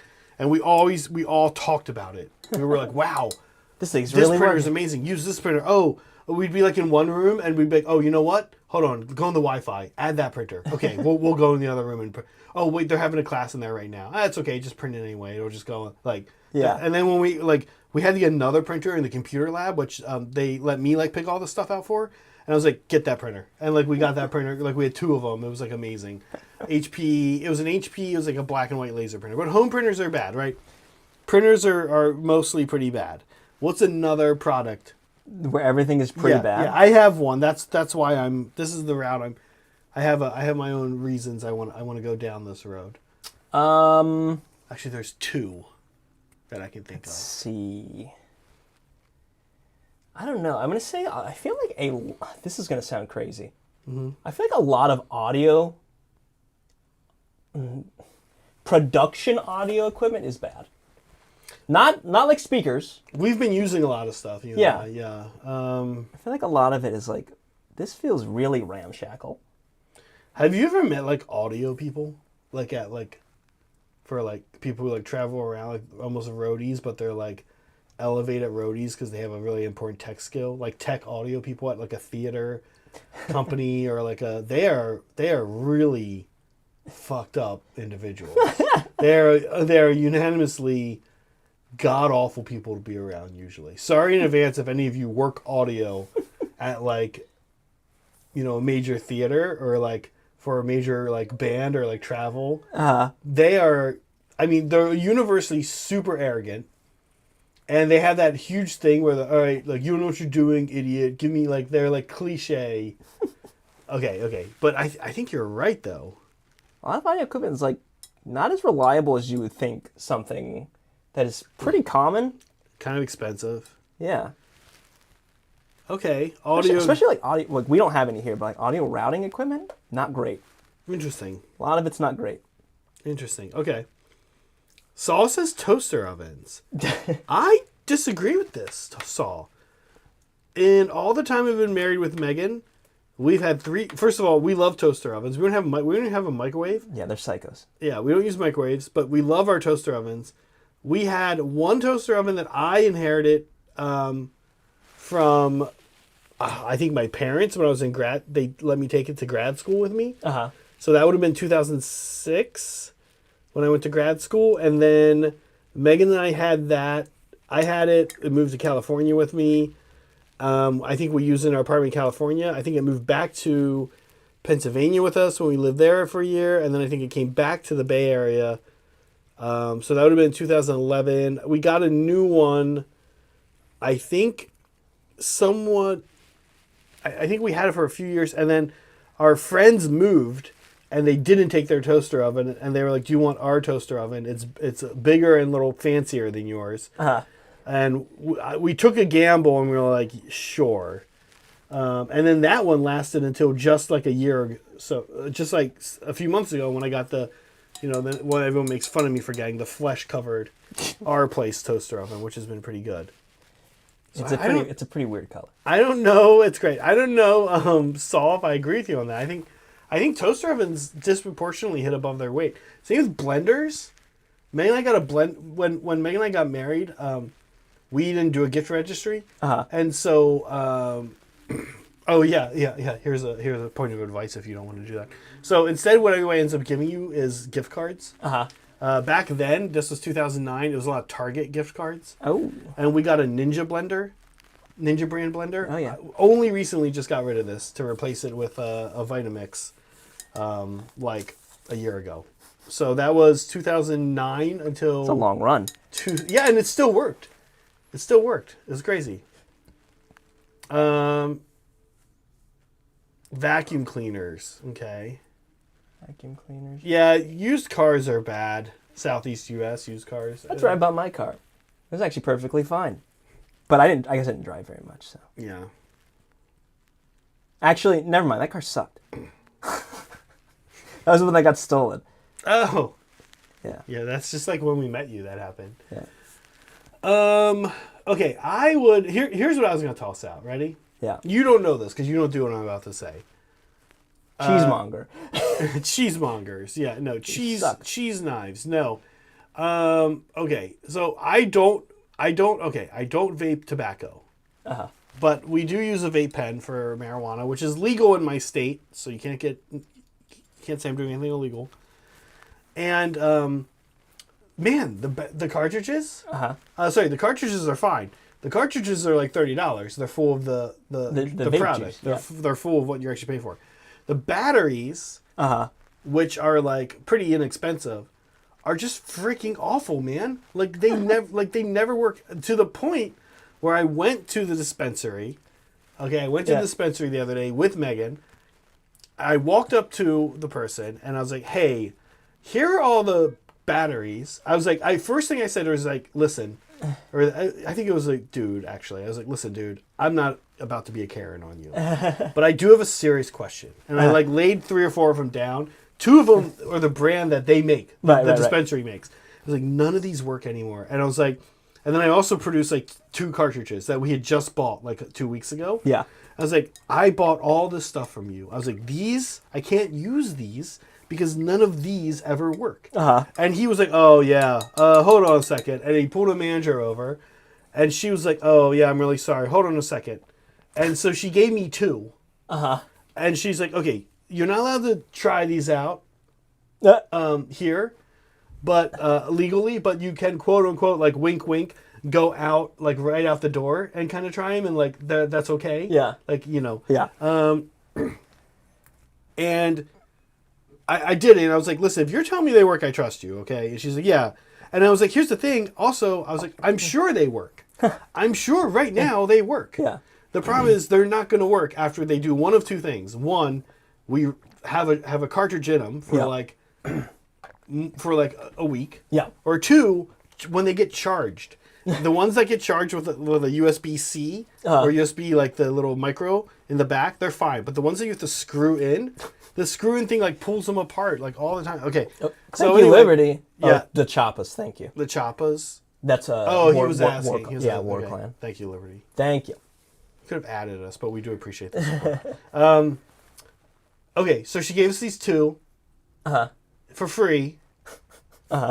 And they both had one run, meaning... It's still both broke. Meaning the one we used until its battery ran out. Then I charged it, and then when I pulled it out, then it wouldn't charge. And then that was it. So it just didn't charge. That was a screw-in one. And then the other one doesn't like connect to, like when you try to do a draw, you just hear air. Thank you. And it's nice to hear from Eddie. He says those batteries are trash. I'm very curious if anybody else has noticed this. Like with batteries for vape cartridges, they're just like, they don't work. So our solution that we've come up with is just destroy the environment and get single-use ones. Oh God! Because like that way it's the whole thing is one unit. Yeah. You use it, you throw away, all of this metal, plastic, and glass. Yeah. Yeah, exactly. That's what he says. He just gets the 100% single-use ones. Yeah, that's all I'm gonna do now. It's just like these don't work. I'm gonna go back again, probably tomorrow. Tomorrow's Thursday. I'm gonna go back. I'm gonna take the two ones she gave me. Like, the shit broke. I'm like, these still don't work. I don't care. I'm just letting you know that this, as an industry, I just want to know. This is what made me want to know the answer to this question. I think the other one is garbage disposals. I'm convinced that garbage disposals. If you look, garbage disposals have come up a lot. Yes. Since back in my days in Titans, but if you look at what a garbage disposal, you look at the list of what you're not supposed to put down a garbage disposal. It's nothing. It's it's everything. You're not supposed to put anything down a garbage disposal. Why is it here? Can you hand me that small dry brush? The round. From your cup. This guy? Smaller. This Black. one? Yeah. Okay. Thank you. What color are you about to use on it? Orange. I really have this issue with dry brushes. I don't know if you guys at home have this, where I'm always a little concerned that I've never gotten the previous colors off. No. And so if it's black, and it happens, you'll start like, it's like just like... It looks fine. It looks okay? All right, good. All right. Anyway, sorry, that's my rant. Does anybody else know a product? Eddie, are you saying that the heating elements are expensive or they're cheap? Or like what's the issue here? Like why... What's the deal? Why is the whole... It's just weird when like an entire industry is just crap. And you're like, why is every product... And why is like, oh, here's a competitor. Oh. Also bad. Also bad. Like everyone's just decided that the industry is going to suck.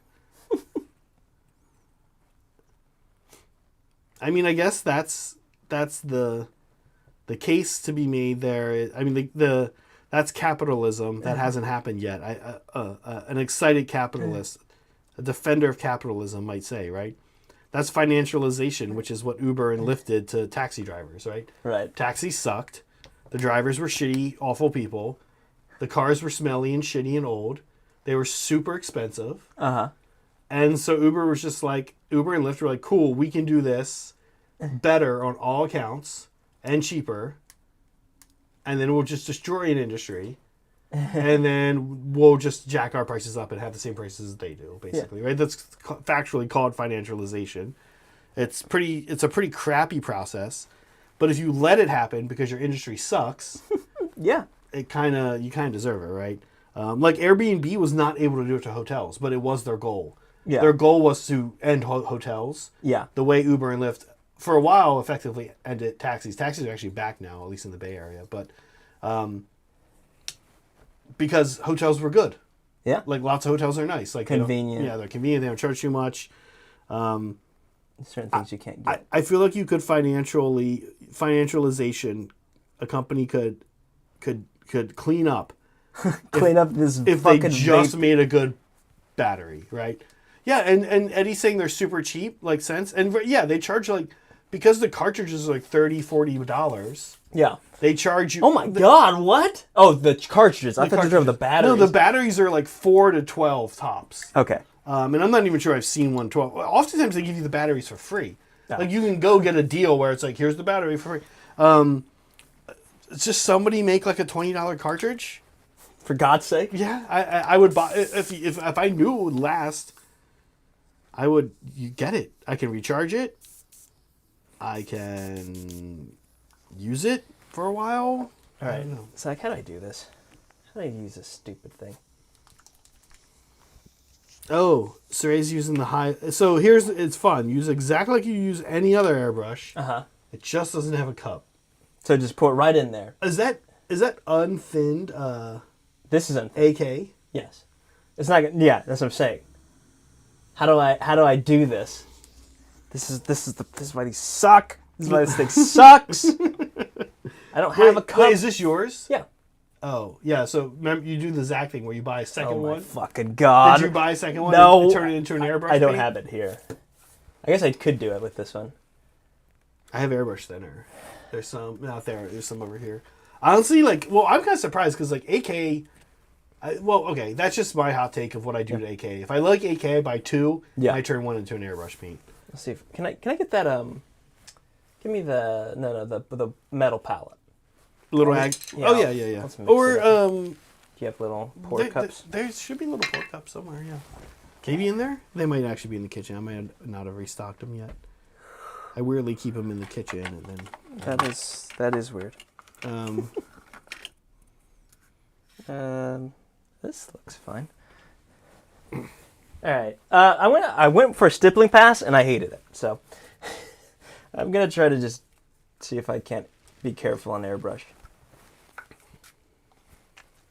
You hate it. I don't want to do it. You hated how it looked. You hated the process. I don't hate. It's not that I hated how it looked. It's just it's gonna take so many layers to get where I want it. I don't want to bother. Oh, this is interesting. Hey, Eddie, same.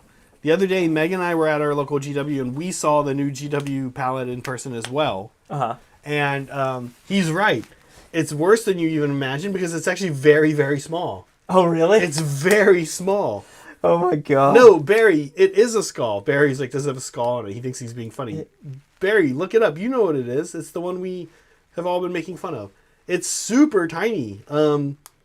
Definitely smaller than this. That's insane. Definitely smaller than this, yeah? Eddie, right? Maybe not by much, but smaller than this. Yeah. Isn't it like $15? It is, when the price came out, I was like, oh, okay. Yeah. I was thinking they were going to do like $35, like Sir Stroming Fish is saying, but it wasn't actually that bad. I was like, okay. Still probably overcost it. Yeah, it's tiny, it's thin. I can't wait to get one. Can't wait to get... After seeing it, I'll be honest with you guys, it's kind of funny. You're going to think it's weird. After seeing it and kind of seeing how small it was, I was actually kind of like, you know what? I actually might get one. Just for the fun of it? Well, its price wasn't bad. Okay. Yeah, it's a 3-way element. Ready? Yeah. Price. Yeah. Novelty. And I actually kind of... Oh, yeah, that's going to look a lot better, dude. Price, novelty. And if I'm honest, I actually kind of liked how small it was. And I don't... this is the closest thing I really have to a dry palette. Right. Or sorry, not a dry palette, but a non-dry, non-wet palette. Yeah, I actually, after seeing it, I was kind of like, oh, it's kind of okay. You're bought in. Yeah. I mean, like I said, when you're buying, when 1/3 of the reason that you're buying something is because of how stupid and goofy it is, and for the LOLs. Yeah. Is that an endorsement for the product? Does the company care? No, they absolutely do not care. They still get my money. Yeah.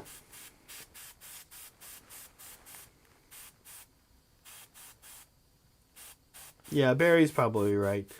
They're not going to compete to hardcore hobbyists. But listen, I'm about to tell you right now, I think they are. I think what we should do is just do like a challenge where you buy one.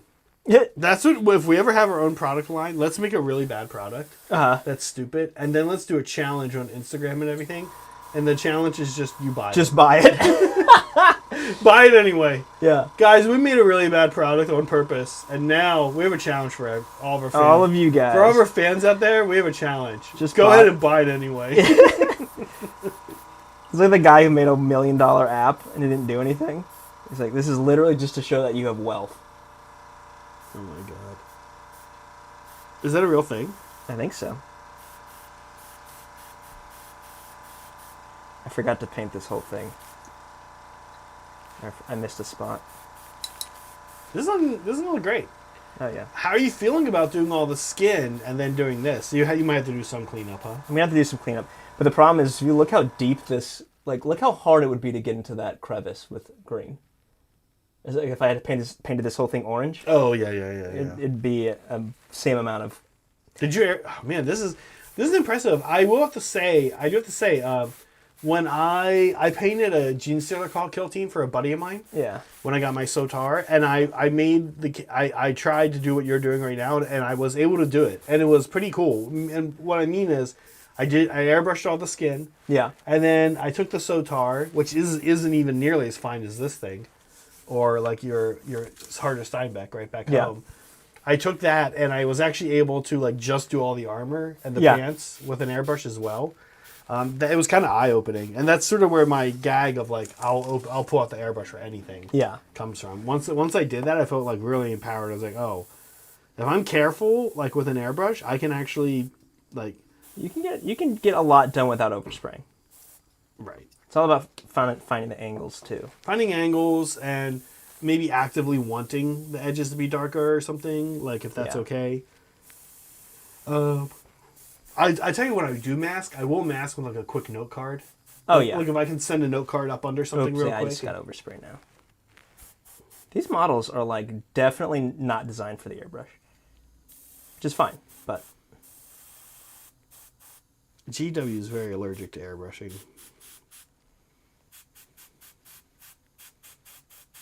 I remember when they used to do I guess they still do tutorials. But they did a tutorial and it was like, here's how to airbrush. And they went out to a third party to do it. Oh, really? Yeah. Yeah. I remember thinking, why is an American doing this? That's interesting. Yeah. When they release new paint lines, they go crazy. I've seen a couple of new paint line releases in my following GW time since 2008. Contrast the first time. Contrast the second time in shades, technicals, right? When they released their airbrush paints, it was like they didn't say a damn thing. Yeah. Like you barely even knew that those came out. Well, I feel like they try and keep things as beginner friendly as possible, and I mean, airbrush just isn't that beginner friendly, or it's not seen as beginner friendly. Yeah. They don't make an air compressor, and they tried to make their stupid airbrush. The flamethrower? Yeah. That's their only metric for whether they should do airbrush stuff. So everything's skewed, and they're like, people just don't like airbrushes. Yeah, you're probably right. I love their airbrush paints. I'm using them right now. I'm using them to paint with a brush. One thing I don't like. I really feel like the consistency is what you want to be painting with. Yeah, I think a lot of people say that. With a brush. So it's bizarre to me that their layer paints aren't this consistent. I don't know. I haven't had these issues, Eddie. I use a lot of the yellows. Oh my god, I've gone through a ton of these guys have it. The last air coat on these guys is the last airbrush hit on their goblin skin is phalanx yellow. I've used a lot. I haven't had issues. I really like it. And yeah, for hand too. I think the only paint line that I think I like better all around is probably, and I haven't used it enough, is probably the AK two-tone things. the AK, yeah, Not those two-tone, but those what are they called? Exo. Yeah, the AK Exo is really impressive. The guy we're working with, Bear Cavalry, I haven't used his enough through airbrushes. To make a solid. Yeah, it has to be thinned to go through an airbrush, which isn't a problem. That's normal. It's normal, but I mean, the Monument Hobbies, to their credit, also mostly goes through airbrushes, mostly works fine as is. And Cuttlefish is the other one I do like a lot. I don't know. I don't think most paint lines are pretty good. Is that true? I haven't always been impressed with the Reaper. I use some of their stuff. Oh, fuck. See, this is what I mean. Why is this guy not wearing fucking shoes? It's made me overspray onto his feet.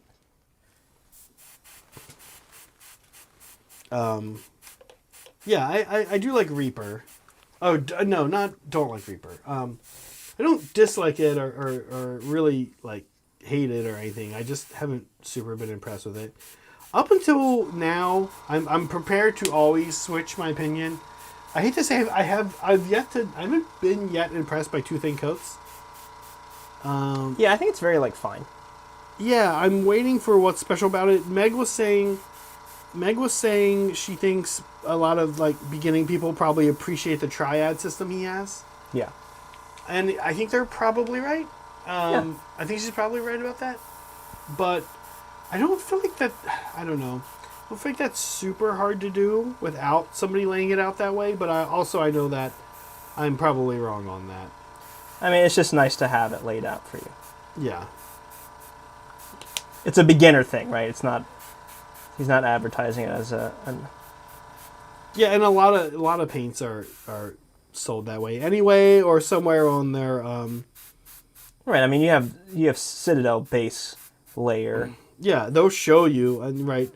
You buy a White Dwarf when the new paint line comes out, or look at Warhammer Community. Yeah. They'll show you all kinds of ways to use it like that. So, I don't know. I'm not like super getting. Has anybody like found they absolutely love Two Thin Coats? I love Duncan. I love the tutorials. I love his channel. I love his Instagram. I'm just like kind of like waiting to figure out why I would get excited for Two Thin Coats. I don't think it's anything to get excited for. I think it's just a pretty good standard brand. It's like getting excited for Vallejo. It's like, yeah, it's all pretty good. I guess. Right. Like, the bottle of Two Thin Coats is really bad too. Oh, is it? Yeah. Have you seen the Bear Cavalry bottle? No, I haven't. You haven't? Oh, Is it good stuff? I almost like, we know the guy Dan. I almost like don't want other people to see. I mean, his paint is available for sale, so people are seeing it. But it is I think he like solved the bottle problem. Oh, really? Yeah, let me show you.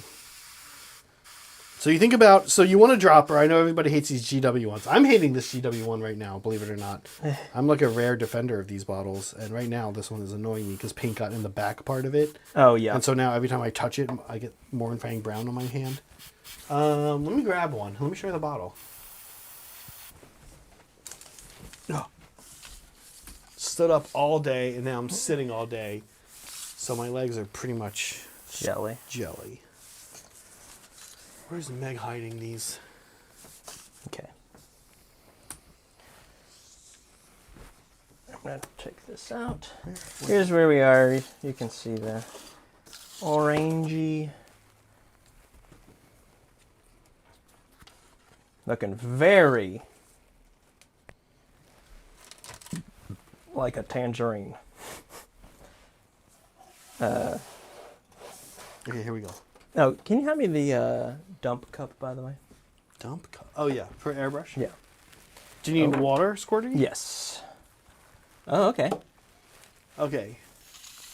So thing number one, you'll notice with that, is you have to... We're just slipping into a Bear Cavalry infomercial here. Cire, have you ever seen a paint bottle like that before? No. So you have to... Push it down? Yeah, it is childproof. Dan has kids, so Okay. yeah, the guy who makes it. Okay, and then on the inside, check this out. If I can open it. Am I a child? There you go.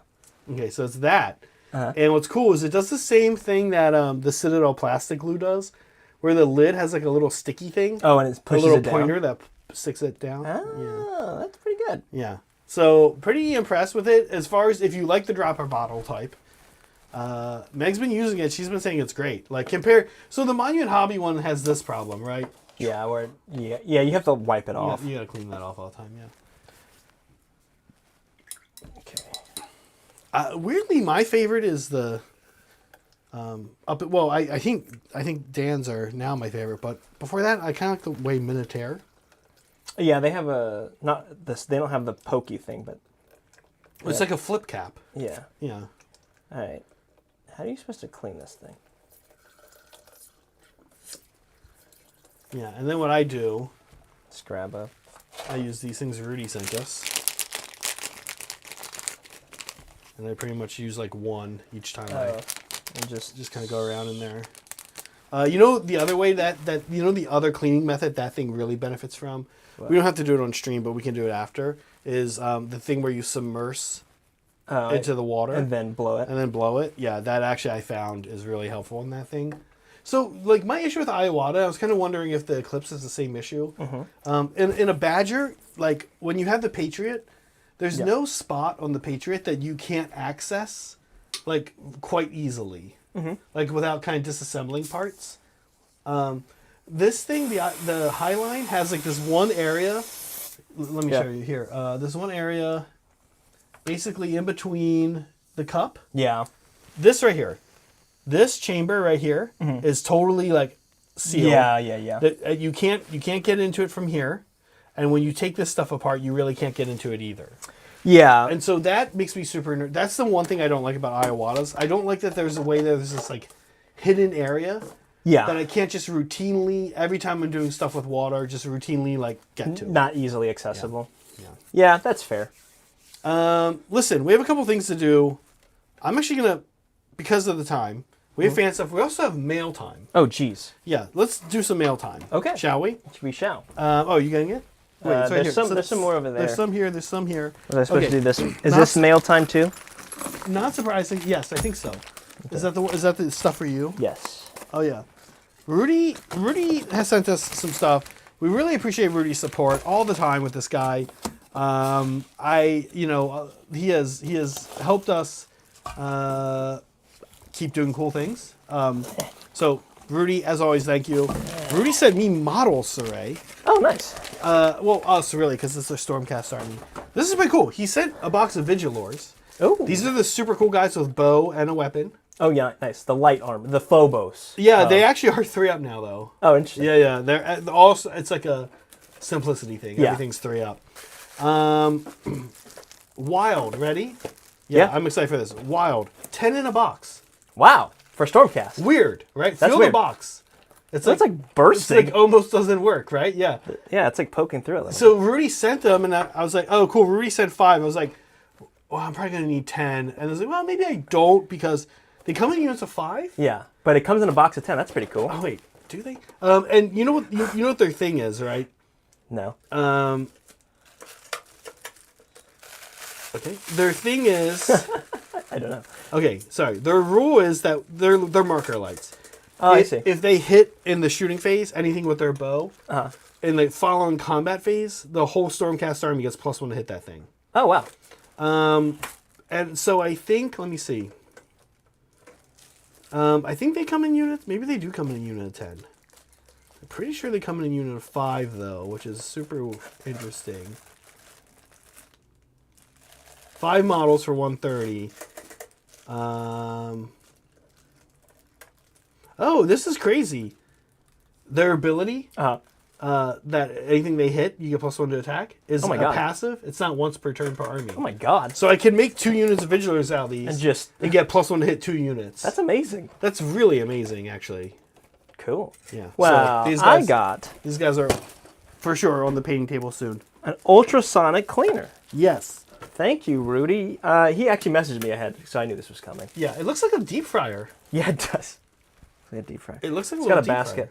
Yeah, I go through a lot of, when we're making these tutorials, I have to do a lot of test schemes and stuff like that. Yeah. And a lot of times they don't work out, so being able to reuse models with the ultrasonic cleaner is great. Yeah. I actually know what I want to use. I don't know if it'll fit in this, but I know what I'm doing next. What's that? It's going to be some Imperial Guard stuff. Okay. So, but I have some. You can always break things up. Yeah. But yeah, I'm excited. Thank you, Rudy. Yeah, thanks, Rudy. I also got these. Oh, Rudy. Yeah. So we're a big fan of Dirty Down Rust. Yeah. And our other products. But this is, here, when I go to the... Yeah. We've got Dirty Down Gore. So this is like blood effects. Uh-huh. And Snot. Yeah, and Snot, I think, is the same thing, just not colored. Yeah, I think it's supposed to be like Uhu glue, but maybe a little bit easier to work with. Yeah, so this is funny. I, not this past Nova, but the one before... me and KK actually I'm going to say hung out because we went to the table Goblin Hut where they were selling this stuff. Yeah. They weren't selling this product wasn't out yet, but they were showing off their products. And we ended up talking to the guy for a while. And then right before we left, he's like, hey guys, I'll show you something else. And he pulled the prototypes of these out. Oh, really? And he was talking about, he was like, yeah, it's meant to be kind of a replacement to Uhu glue. He was showing how it worked different than Uhu glue, longer work time. Okay. I think is the thing. Yeah, Uhu glue is kind of hard to work with. Personally, I've had trouble with it. But. Yeah. So it's supposed to be easier than Uhu glue to work with. He showed me end results between it and Uhu glue, and they look a little different too. Okay. I would say that if you want to have like a real dirty, grim, dark, crap everywhere type style, Uhu glue is probably better. Yeah. But I think I actually prefer the style that this stuff does because it's actually very. I think because it's easier to work with and like kind of clean. Yeah. It was like they were doing more stuff like here's a single blade like this guy with like some blood coming off the top. Yeah. Uhu glue, people were often doing stuff where like there's a lictor and he's like you got to wrap it around. Yeah, it's like coming all over. So that's gonna get. It's coming all over. That's coming all that's over. That's gonna get clipped. Yeah. Yep. Anyway, so it happens, and you see it happen, and you wish you could do. Yeah, you see it coming. It's like a car coming right at you, like a deer in the headlight. Yeah, and it's just too late. But yeah, actually, Liberty, that's exactly what I'm going to use it for. The snot on the Mogrunta, yeah. Oh, on any of the pigs. Oh yeah, with the nasty mouths. Yeah. The saliva, yeah. And I guess you, if you wanted to, if you were so inclined, I'm sure they have instructions on how to do this with the snot. I'm guessing you could tint it. Oh yeah. You could probably glaze over it. Or even just that. I'm wondering if you could even just take a drop of like Dollarauni green. If you want it like anyway, Rudy, thank you as always. We appreciate the support. Let's do some fan stuff. Yeah. Yeah, we're running low on time. Thank you, by the way, Liberty, for the support. We appreciate it. Yes, couple of Thanks for all the couple super chats chats actually. Earlier today too. We all related to Iron Jaws. I know. I know. Once we get him on the, it'll be exciting for him. Once we get the, on the table. Yeah. Okay, Soups finishes Be'lakor. Oh, crazy good. Yeah. So, a couple things. This is the best picture of the whole guy. It is constantly fucking raining where he's at. I know. I know. It's England. Yeah. He in addition to this picture, he took about 4 or 5 more. Lots of them are zoom in. He got a really good zoom in on the sword, which looks incredible. Yeah. He's got the back of the wings. If you are in our Discord, please check those out. Honestly, Soups is a good painter. He's a great painter. This is, I think, the best thing I've ever seen him turn out. This Be'lakor looks incredible. Yeah. It looks like he's been working on it for months. Yeah, look at that horn. Man. So definitely check out the Soups' Be'lakor if you can. Please, in our Discord. If you're not in our Discord, there's a link below that tells you how to get our Discord. We think it's a pretty good Discord. We think you'll like it. It hasn't turned toxic yet. It's still pretty cool. Yeah. Yeah, we don't really... Get in now. Before it gets bad. Before it turns awful. You can say, like, God, I remember when this Discord used to be something. Yeah. Okay. Soups. Awesome work as always. Super good work, Soups. Okay. This is Chef. We know Chef. We do. Chef, are these print it like this to have these weird body part like Nurgly. Yeah, these are these weird like body horror like mutating ruins, and I think he's worked on a few of them. This is the one I took a picture of. Again, there's a few angles of this. I'm very curious where these kits are from, Chef. It's super weird and cool looking. Yeah, I'm just glad to see, Chef, that you're getting some painting in. I know you were having some shoulder pain, so I'm just glad you're able to get something. Yeah. Chef should get some dirty down snot. And some snot would be perfect for this. It's looking good though, Chef, as always. Nice terrain. This is Galileo. Galileo? You should probably just look it up. Yeah, I remember seeing these and be like, oh my god. Yeah. These are fucking incredible. Again, several pictures of these in the Discord. They look amazing. Great. I love the red-crested skinks sort of thing. These are red-crested croxagors. Yeah. Coxagors? Coxagors. Up. You see it coming everywhere. You see it coming everywhere. Okay, so here's the thing. I love... This is what I've been enjoying about my Deepkin, is like just the crazy colors you can make. Both Lizardmen, Army, Seraphon... Yeah. Deepkin had this. Megan did the same thing, and like you can see a world in which he doesn't put their How many times have you seen a painter paint something like this and not put the red on? Yeah, all the time. Yeah, but you put the red on, you're like, oh, this is amazing. Holy crap! Yeah. By the way, have you played against Meg's Crossovers yet? Yeah. No. All right, you're the next one to feel the freaking the wrath. Dude, you think some of the output of some of the units I take is crazy? These things are ridiculous. So this guy in the middle, 4 damage. Yeah. 3s without alt attack. Good red Lord. 2. Okay. She has 2 of them. 3 attacks. These guys, 4s, 3s. Can easily get +1 to like both these or +1 attack. It's crazy. It's like an average output is like 36 damage. Also, everything's gone. Yeah. I feel like we were underappreciating the bases. The bases, the bamboo, especially in the middle one. Bamboo in the water. I love it. Yeah. Okay, this is. Oh, this I do forget who this is, but they're doing like a Necron army that's like really waking up. Oh yeah, they've been sitting in the ground for a minute. Yeah. This is great. Great idea. Great execution. Let me pull who this is. This is Boom. No, yes, Boom Stuff. Boom Stuff. Actually, it's Boom Staff. Staff. Yeah, Boom Staff. Yeah, this is great. I love the idea. I've seen this done in other ways, like Sandstone Necrons is the other one.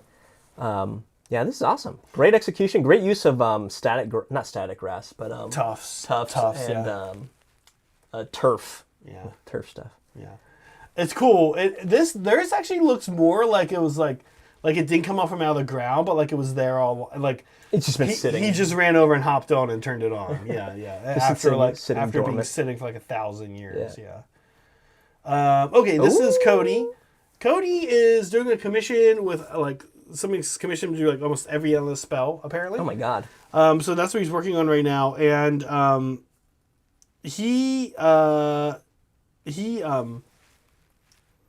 they're all amazing. Yeah. It was hard to pick one. This is the one I went with. Yeah, this is great. Yeah. It's funny because it's one of the least exciting endless spells, but he somehow made it look quite amazing. I think it looks really good. It looks really good.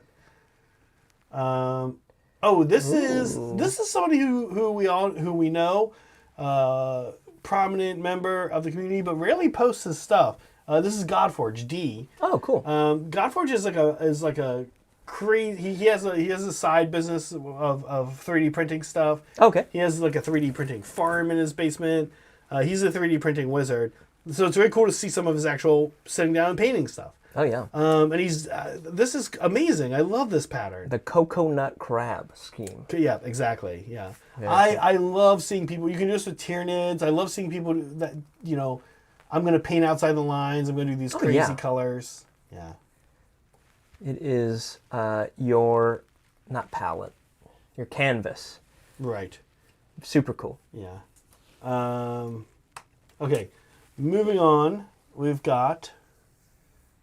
Wait, I clicked away. Yeah. There it is. Okay. Last but not least, this is Saul. Saul, is this you? Cool. Saul, you were just here. Is this you? I think this is Yeah, this Emperor's Spears. Yeah, yeah. He's been cranking these out. I'm liking the base. The base is kind of what caught my eye on this. Oh yeah, the water and It looks stuff. very glacier, like a cold place. You see the snow, you see the cold water, like on a mountain river. Appropriate. In the spring. That is what their world is like. Oh, it's Their home planet. It's like a cold planet. Yeah. It's like an icy. Rainy, cold. Oh, okay. Yeah. Yeah. Looking super great. Very nice work. Love it. All right, sorry. Should we get a final touch in on where you're at? Yeah. So didn't get as far as we do. This is where we're at.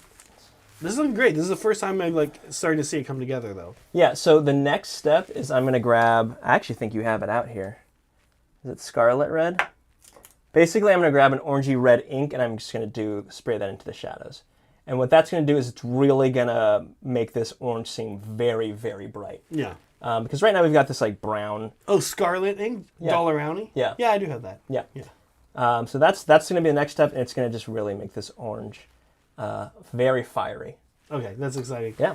I can show you guys what I did. It's not too exciting. You're not going to be able to see it, so we won't. Okay. I mean, listen, it's just, this is an army you've seen on the table several times before, and I'm just going in and doing my due diligence on things. I still have some bones to paint on these guys, but you can see the cloth is a lot more developed than it was at the start of the stream. I still have some cleanup to do in there. I can even see a little bit of green on the cloth I need to fix. One thing I will say that I'm very happy with how it came out on these guys. I'll pass you this guy too so you can see orange. And I'll pass you this guy here so you can see white. Is their face paint? Oh, yeah. The way I got this face paint to actually have like... I wanted it to actually kind of look like it was face paint. Yeah. Not just like smoothly applied over the green. I actually did this with Absalom. And I did thin it a little. Oil? Absalom oil? No, Absalom acrylic. Because it's so heavy bodied and thick that it kind of looks a little bit like it caked on. Yeah, yeah. And I sort of wanted that. Because it was like meant to, it's face paint over top of things. So... So I'm really happy with that. I would highly recommend that as a process. I kind of stumbled upon it here by accident. Like if you're doing crude or you're doing dark oath or you're doing something barbarian or orcs and you want... I'm doing it on these orcs. Absalom is quite nice. Yeah. Get the color you want and I kind of like almost stippled it on but in a pattern. Yeah. I stippled it on with like a normal, like an old kind of, I don't know, like something like that, right? Like something... If you show the tip, it used to be a better brush, and then it got old, and I cut it. But it's still like pretty good. It's not like, it's not like it's actually not a good dry brush. No, it's not. It doesn't come to a point either. Yeah, it doesn't. Yeah, so I use something like that, and I just like stuck out the pattern. Sweet. Okay, awesome, folks. We super appreciate you being here with us today. What's coming up this week? We have. Do we know the gate you're playing? Saturday, right? Yes. I think I'm playing Maggot. Maggot versus Brett playing Cities. Yes. Cities will be back on Saturday. They were here last Saturday. They're going to be back again this Saturday. Hobby stream Sunday with Megan and I, 10 a.m. And then Monday night, we opened last Monday's up to members, to non-members. This one will be only members. Most of you in here are members, so you can see it if you want. We do appreciate members having patience with that. We understand that's a perk, but as we grow the channel on Monday nights, we wanted to open some of those up to non-members. Just to show off in 4th edition. So we appreciate your acceptance of that. At least I hope they nobody's yelled at us yet. So we really appreciate that.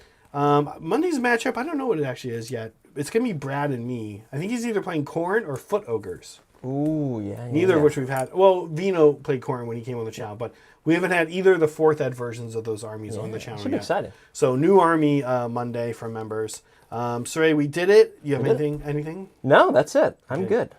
That's it. Be kind to each other. Be kind to yourselves. Always be creating. Bye. Bye, folks.